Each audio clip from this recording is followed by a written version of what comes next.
Okay, so today we are answering the age-old question of what to do if you have a dog that eats poo. And we get asked this a lot, and so it kind of surprised us at first that how many times we got asked this question. In fact, we asked our super customer service team, what is one of the most commonly asked questions that we get for someone with a new dog or a young dog or a dog that they are struggling with? And they said, actually, Tom, Lauren, one of the most common struggles that we see actually is poo eating. Yeah. Poo eating of any description. How do I stop it? And so we have got really 3 tips and strategies for you of how to stop your dog from eating poo. And the first one is how it really kind of is based on how does this behaviour often develop. And it often develops either through one of 2 routes. The first is that your puppy goes through a stage in their development where they're exploring everything with their mouths. And so it just so happens that they explore some poo with their mouths. The poo is in their mouth and you go, oh my gosh, can you believe it? They have just got poo in their mouth, and then you jump on them and you try and claw it out of their mouth, and it gets messy and they get loads of attention for it, and they think, oh my word, this poo is prized and it leads to a fun game with my owner. So that can be the first way. The second way... And I suppose that means that we don't want them to rehearse it. So basically, guys, if you see that becoming something that your dog might consider, let's interrupt it. Let's have an interruption noise. Maybe you're one of the training academy students who you've done Sexy in the Squirrel. We've got little noises that will interrupt behaviours like that. We absolutely don't want our dogs to think that that's something that is a good thing to rehearse. And if your dog is going through that stage of exploring the world with their mouth, then that probably means I'd be careful about what I let them explore. Now, the second route that this problem can sometimes develop through is they might discover a special kind of poo. I love that we're actually doing a YouTube episode about poo. A special kind of poo. And that is cat poo, okay? And the thing about the poo from a cat is that they have a very high protein diet, and so actually when it comes out of the other end, it's still very high protein, and to a dog actually quite tasty.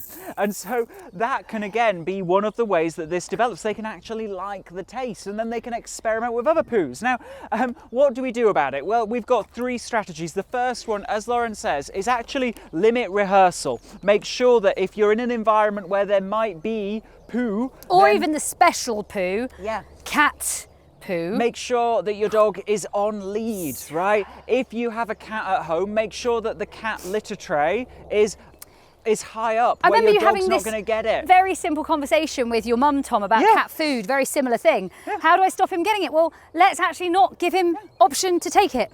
Pop it on a shelf. And she was like, wow, pop it on a shelf. So that's the first one. Actually, let's manage this to stop it from happening. And in fact, actually management and limiting rehearsal is one of the main ways that you're going to resolve this if you've got an established poo eater.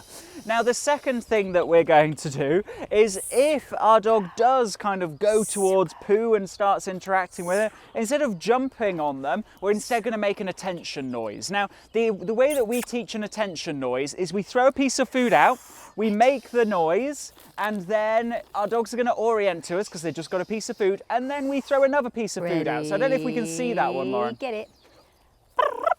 Nice, yeah, super girl. You dropped your food on the way back, didn't you? And you're going to feed in position maybe, and then you might send her out again. Get it. And what happens is this noise becomes a, almost like a muscle memory response. Okay, I ping back to my owner when I hear that. Super. Now, the third strategy that we've got for you is really dogs will go where the value is. And right now, your dog might think that the value is with the horrid poo. And so what we're going to do instead is teach them that the value is in moving away from it. Now, the way that we do that is there are certain areas where poo might be. I can't believe that I'm saying poo so many times. It might be, for example, in the hedges, right? Or it might, if you're on a path, it might be, for example, on the grass.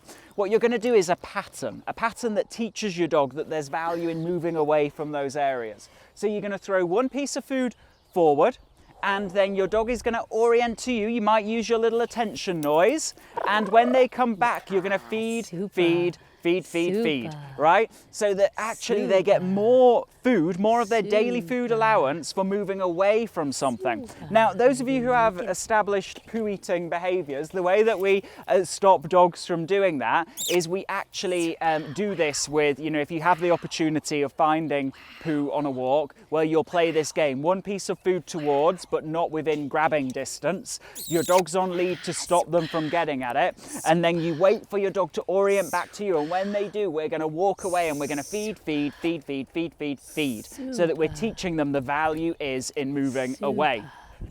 Now, that's our top 3 tips on stopping your dog from eating poo. It's a very common problem. The key is that you actually need all 3 tips to resolve it. If your dog continues to rehearse eating it despite your training efforts, then it's not going to get better. Stop rehearsal, have a backup plan if they do go to grab for it, which would be the attention noise. And thirdly, inspire disengagement from it. Teach them there's value in moving away. All of these are going to be literally you're going to be armed against the poo. Let's arm ourselves against poo. And if this poo talk has inspired you, then make sure to hit subscribe on the YouTube channel. And you know what, if there's enough demand, maybe we'll, I don't know, talk about poo part 2. Poo part 2. So with that, guys, hit subscribe. Let us know what you thought of this video in the comments, and we will see you in the next episode of Absolute Dogs TV. Remember, game changers, whatever the dog owning struggle, there's a game for that. If you haven't already, remember to subscribe to our channel. And check out our new 25-day online dog training challenge. Watch the videos, play the games, transform your dog owning struggles. As a loyal YouTube subscriber, you can get a 70% discount through the link in the description below. And if you haven't already, subscribe to the #1 most transformational dog training podcast on iTunes and Spotify, the Sexier Than a Squirrel podcast. And remember to follow us on Facebook and Instagram for more live teaching, video content and free training using the links in the description.